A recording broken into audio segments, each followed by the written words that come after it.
नमस्कार दोस्तों, मेरे YouTube चैनल में आप सबका एक बार फिर से स्वागत है। दोस्तों, आज की इस वीडियो में हम यह सीखेंगे कि हम घर बैठे वोटर आईडी कैसे बना सकते हैं और इसके लिए हमें कहीं भी जाने की आवश्यकता नहीं है और किसी भी पेमेंट करने की आवश्यकता नहीं है। बस हम अपने कुछ डॉक्यूमेंट्स के साथ ऑनलाइन अप्लाई करेंगे और कुछ ही दिनों के अंदर हमारा वोटर आईडी बनकर कंप्लीट हो जाएगा और डाक के माध्यम से हमारे घर आ जाएगा। तो दोस्तों, चलिए शुरू करते हैं अपनी आज की इस इंफॉर्मेटिव वीडियो को और चलते हैं कंप्यूटर की स्क्रीन पर। तो दोस्तों, अभी हम लोग अपने लैपटॉप की स्क्रीन पर आ चुके हैं। आपको भी वोटर कार्ड बनाने के लिए अपने फोन में या लैपटॉप में किसी भी एक ब्राउजर को ओपन कर लेना है और उसे ओपन करने के बाद उसके सर्च बार में आपको लिखना है यहाँ पे वोटर कार्ड। वोटर कार्ड लिखते ही दोस्तों आपको सबसे ऊपर इलेक्शन कमीशन ऑफ इंडिया की एक वेबसाइट दिखाई देगी। उस पर आपको क्लिक कर देना है। वेबसाइट पर क्लिक करने के बाद कुछ देर सर्च करेगा और आपके पास एक इंटरफेस खुलकर आ जाएगा। और अभी आप लोग यहाँ पर देख सकते हैं कि मेरा यहाँ पर ऑलरेडी लॉगिन हो रखा है। अगर आप एक नए यूजर हैं तो यहाँ पर आपको अपना लॉगिन आईडी पासवर्ड बनाना होगा, जो कि आप अपने मोबाइल नंबर के माध्यम से भी बना सकते हैं। और आज हम जो वोटर आईडी कार्ड बनाने वाले हैं दोस्तों, तो उसके लिए हमें फॉर्म 6 फिल करना होगा। वोटर आईडी कार्ड बनाने के लिए आपको यह जानकारी आवश्यक होनी चाहिए कि जिसका भी आप वोटर आईडी कार्ड बनाना चाहते हैं उसकी उम्र 18 या 18 वर्ष से अधिक होना चाहिए, क्योंकि 18 वर्ष से कम आयु के लोगों का वोटर कार्ड नहीं बनाया जा सकता है। जिनकी भी उम्र 18 वर्ष से कम होती है उनको वोट देने का अधिकार नहीं होता है। तो दोस्तों, अभी हम जिसका वोटर कार्ड बनाने वाले हैं वह इंडिया में ही रहता है, तो हम यहाँ पर फॉर्म 6 भरेंगे। यहाँ पर आपको दो ऑप्शन दिखाई दे रहे हैं। पहला ऑप्शन है न्यू वोटर रजिस्ट्रेशन। दूसरा है आपको न्यू वोटर रजिस्ट्रेशन NRI। अगर कोई व्यक्ति इंडिया से बाहर रहता है तो उस केस में हम यहाँ पे फॉर्म 6A भरते हैं। लेकिन अगर कोई जो भी व्यक्ति है अगर वो इंडिया में ही रहता है तो आपको यहाँ पे सिंपल फॉर्म 6 फिल करना है। तो इसके लिए दोस्तों हमें यहाँ पे एक ऑप्शन दिखाई दे रहा है फिल फॉर्म 6। इस एरो पर आपको क्लिक कर देना है। एरो पर क्लिक करने के बाद आपको यहाँ पे दिखाई दे रहा है, यहाँ पे कुछ जानकारी मांगी जाएगी। यह सारी जानकारी भर के ही आपको वोटर कार्ड अप्लाई कर सकते हैं। दोस्तों, आपको बता दूं, वोटर कार्ड अप्लाई करने से पहले आपको पूरी प्रॉपर जानकारी ले लेनी है, जिससे कि भी कोई भी गलती ना हो और आपको रिजेक्शन का सामना ना करना पड़े। तो अभी हम लोग यहाँ पर आ चुके हैं और हम लोग देखते हैं कि क्या डिटेल भरना है। तो सबसे पहले भी आपसे यहाँ पर मांग रहा है स्टेट सेलेक्ट करने के लिए आपको इसको नीचे की तरफ जाना है। जो भी आपका स्टेट है आपको वह सेलेक्ट कर लेना है। उसके बाद यहाँ पर एक ऑप्शन मांग रहा है डिस्ट्रिक्ट। तो डिस्ट्रिक्ट में जाएंगे, आपका जो भी डिस्ट्रिक्ट लगता है उस डिस्ट्रिक्ट को सेलेक्ट कर लेना है। डिस्ट्रिक्ट सेलेक्ट करने के बाद दोस्तों यहाँ पर असेंबली सेलेक्ट करने का ऑप्शन दे रहा है। आपको अपनी असेंबली जरूर पता होना जरूरी है, क्योंकि अगर आप गलत असेंबली सेलेक्ट कर लेंगे तो आपका जो वोटर कार्ड है वह रिक्वेस्ट बीच में ही अटक जाएगी और उसे रिजॉल्व कराने में आपको काफी ज्यादा टाइम लगेगा। तो आपको असेंबली की जानकारी अवश्य ले लेनी है। जैसे कि मैंने अभी असेंबली भर दिया है और अब डिटेल भरने के बाद आपको यहाँ पे एक नेक्स्ट का ऑप्शन दिखाई देगा। आपको नेक्स्ट के ऊपर क्लिक कर देना है। उसके बाद जिसका भी आप वोटर कार्ड बना रहे हैं तो उसका आपको यहाँ पे नाम फिल करना है। पहले फर्स्ट नेम, उसके बाद अगर कोई सरनेम है तो वह सरनेम भी भर देना है। आप जैसे ही ऊपर इंग्लिश में लिखेंगे तो हिंदी में दोस्तों अपने आप ही वह फिल हो जाएगा। उसके बाद अभी हमारे पास यहाँ पर ये हमसे मांग रहा है कि हमें एक पासपोर्ट साइज फोटो अपलोड करनी है। फिर जहां पर भी आपने उसको रखा है उसके लिए आप वहां पर उसको सेलेक्ट करेंगे तो चूज फाइल पर आपको क्लिक कर देना है। इसके बाद जहां पे फोटो रखा है उस फोटो को सेलेक्ट करेंगे और ओपन पर क्लिक कर देंगे। अगर क्रॉप करना चाहते हैं तो यहाँ पे से आप क्रॉप भी कर सकते हैं। हमारे केस में फोटो भी बिल्कुल सही है तो हमें सेव पर क्लिक कर देना है। दोस्तों, उसके बाद यह कुछ देर सर्च होगा और यहाँ पर देखिए यह हमारे पास मैसेज आ गया है कि जो फोटो दिया गया है वह एकदम करेक्ट है। तो इसे हमें ओके कर देना है और उसके बाद हमें नेक्स्ट पर क्लिक कर देना है। नेक्स्ट पर क्लिक करने के बाद दोस्तों यहाँ पर C नंबर में मांग रहा है कि name and surname of any relative. तो अगर आप जिसका भी आधार कार्ड बना रहे हैं उसका एक रिलेटिव का आपको यहाँ पे नाम देना है। तो अभी यहाँ पर हम हस्बैंड का नाम देंगे। हस्बैंड का नाम भरने के बाद और अगर कोई लास्ट नेम या सरनेम है तो आप उसे यहाँ पर भर सकते हैं, अगर नहीं है तो आप इसे ब्लैंक भी छोड़ सकते हैं। इसके बाद आपको नेक्स्ट पर क्लिक कर देना है। फिर वहां पर एक कॉन्टेक्ट डिटेल देना है, जहां पर आप सेल्फ या फिर जिनका आप बना रहे हैं वोटर आईडी उनका भी नंबर दे सकते हैं। अगर उनके पास नंबर नहीं है तो आप उनके रिलेटिव का भी नंबर दे सकते हैं। तो यहाँ पर हमारे केस में नंबर उनके पास है तो हम सेल्फ के ऑप्शन पर टिक करेंगे। उसके बाद नंबर फिल कर देंगे। नंबर भरने के बाद दोस्तों यहाँ पर ईमेल आईडी का ऑप्शन दे रहा है। अगर ईमेल आईडी भी है तो आप ईमेल आईडी भी डाल सकते हैं, वरना उनके किसी भी अन्य रिलेटिव का ईमेल आईडी भी आप इंटर कर सकते हैं। तो यहाँ पर अभी उनके हम अन्य रिलेटिव का जो भी ईमेल आईडी है वो इंटर करेंगे। तो इसके लिए हम यहाँ पर इसको क्लिक करेंगे और यहाँ पर ईमेल आईडी इंटर कर देंगे। दोस्तों आपको ईमेल आईडी प्रॉपर एक बार चेक करके उसके बाद ही भरना है, क्योंकि अगर आप गलत ईमेल आईडी डाल देते हैं तो भी आपको आगे प्रोसेस नहीं होगा। तो दोस्तों ईमेल आईडी फिल करने के बाद आपको नेक्स्ट पर क्लिक कर देना है।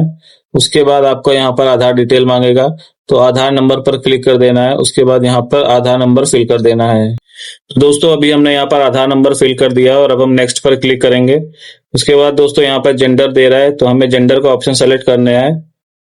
जेंडर सेलेक्ट करने के बाद आपको फिर से नेक्स्ट पर क्लिक कर देना है। उसके बाद यहाँ पर डेट ऑफ बर्थ फिल करना है। तो दोस्तों यहाँ पर आपको date of birth correct fill करना है, जो कि आधार कार्ड पर दी गई है, वही डेट ऑफ बर्थ आपको यहाँ पर भी देना है। दोस्तों अभी हमने डेट ऑफ बर्थ यहाँ पर फिल कर दिया है और अब डेट ऑफ बर्थ का जो प्रूफ है वो भी देना है। तो हमें इस पर क्लिक करना है और उसके बाद सेलेक्ट डॉक्यूमेंट पर जाएंगे। यहाँ पर आधार कार्ड को सेलेक्ट करेंगे। अगर आपके पास कोई और भी प्रूफ है डेट ऑफ बर्थ का तो आप उसे भी सेलेक्ट कर सकते हैं। हमारे केस में आधार कार्ड है, तो हम अभी आधार कार्ड को ही देंगे। जहाँ पर भी आपने आधार कार्ड को रखा है, यहाँ पे जाके आपको आधार कार्ड को सेलेक्ट कर लेना है। आधार कार्ड को सेलेक्ट करने के बाद आपको ओके कर देना है। कुछ देर यह सर्च करेगा। तो दोस्तों अभी देख सकते हैं सर्च करने के बाद हमारा जो आधार कार्ड है वो प्रॉपर अपलोड हो चुका है और हमें अब नेक्स्ट पर क्लिक कर देना है।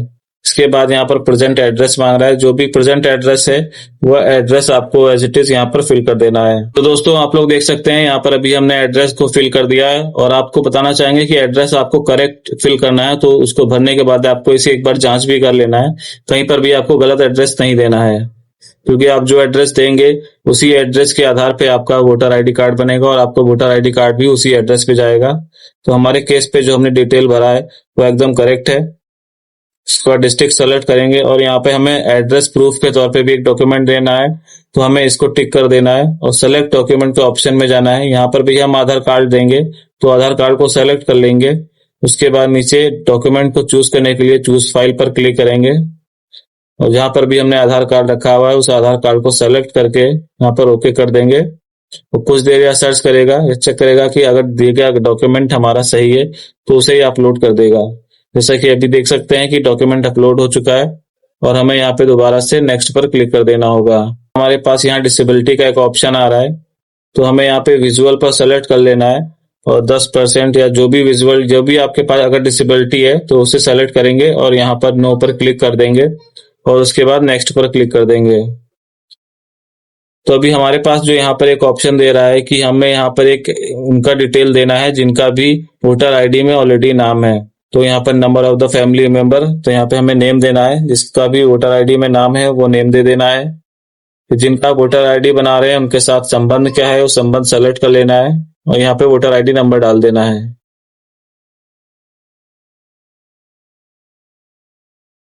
तो दोस्तों अभी हमने यहाँ पर रिलेटिव का नाम और उनका रिलेशनशिप और उनका जो वोटर आईडी नंबर है वो यहाँ पर डाल दिया है। उसके बाद हमें दोबारा से नेक्स्ट पर क्लिक कर देना है और यहाँ पे आपको एक डिक्लेरेशन फॉर्म दिखाई देगा। आपको इसे भी प्रॉपर तरीके से चेक कर लेना है। एप्लीकेशन का नाम, मोबाइल नंबर, दिया गया एड्रेस और यहाँ पर आपको पेरेंट्स नेम देना है। तो लीगल फादर नेम यहाँ पर फिल करेंगे। उसके बाद आपको मदर नेम भी फिल कर देना है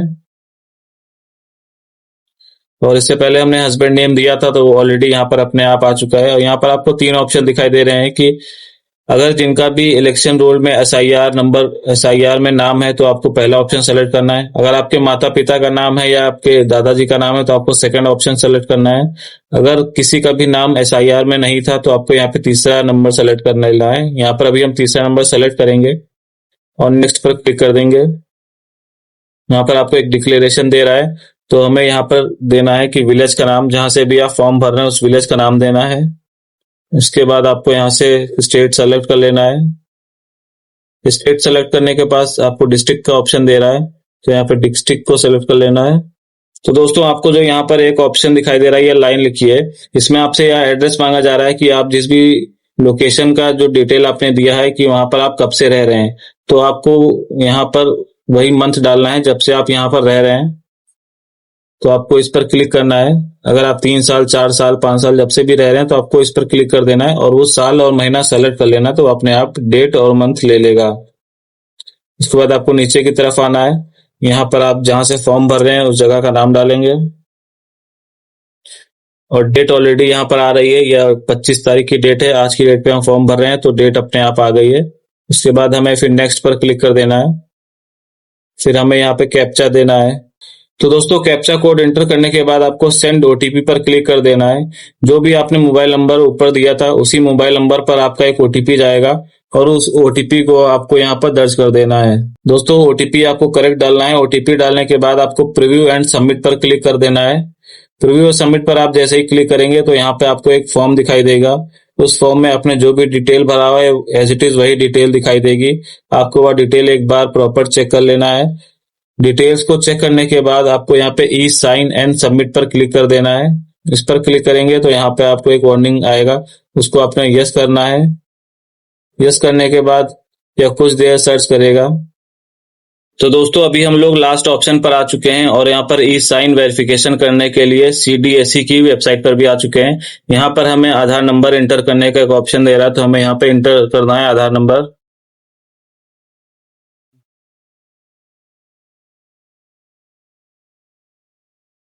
आधार नंबर एंटर करने के बाद यहाँ पे दो ऑप्शन है, आधार ओटीपी, आधार टी ओटीपी। तो हम आधार ओटीपी पर क्लिक करेंगे और गेट ओटीपी पर क्लिक कर देंगे। जो भी आपका रजिस्टर्ड मोबाइल नंबर होगा उसी मोबाइल नंबर पर एक ओटीपी जाएगा। तो दोस्तों आपके रजिस्टर्ड मोबाइल नंबर पर जो ओटीपी गया हुआ है उसको यहाँ पर आपको एंटर कर देना है। करेक्ट ओटीपी आपको एंटर करना है। ओटीपी एंटर करने के बाद आपको यहाँ पर सबमिट पर क्लिक कर देना है। उसके बाद दोस्तों अभी हमारी जो रिक्वेस्ट थी वह सफलतापूर्वक सबमिट हो चुकी है। हमें यहाँ पर डाउनलोड एक्नॉलेजमेंट का एक ऑप्शन दिखाई दे रहा है, हमें इस पर क्लिक करना है और जो भी हमने फॉर्म फिल किया था उसको आप डाउनलोड कर लेंगे। और यहाँ पर आप देख सकते हैं कि यहाँ पर आपको एक रिक्वेस्ट नंबर भी दिखाई दे रहा है जो कि एस से स्टार्ट होता है। सेम रिक्वेस्ट नंबर आपको जो एक्नॉलेजमेंट शीट मिलेगा उसमें भी लिखा ही होगा। उसी एसआर नंबर के माध्यम से आप अपने रिक्वेस्ट को ट्रैक कर सकते हैं और जो आपकी रिक्वेस्ट है वह पहले बीएलओ के पास वेरिफिकेशन के लिए जाएगी। जब वह वहां से वेरीफाई कर देगा उसके बाद आगे प्रोसेस होगा। तो आपको इसके लिए एक बार बीएलओ से भी चेस करना पड़ेगा, उसका नंबर आपको मैसेज के माध्यम से मिल जाएगा। और एक हफ्ते के अंदर आपका जो वोटर आईडी है वह बनकर आपको इसी साइट पे मिल जाएगा। वहां से आप ई वोटर आईडी डाउनलोड कर सकते हैं और कुछ ही दिनों के बाद आपका जो वोटर कार्ड है वो डाक के माध्यम से आपके दिए गए एड्रेस पर भी आ जाएगा। दोस्तों दी गई जानकारी में अगर आपको कुछ भी सहायता मिली हो तो वीडियो को लाइक करें, चैनल को सब्सक्राइब करें। मिलते हैं नेक्स्ट वीडियो में। धन्यवाद।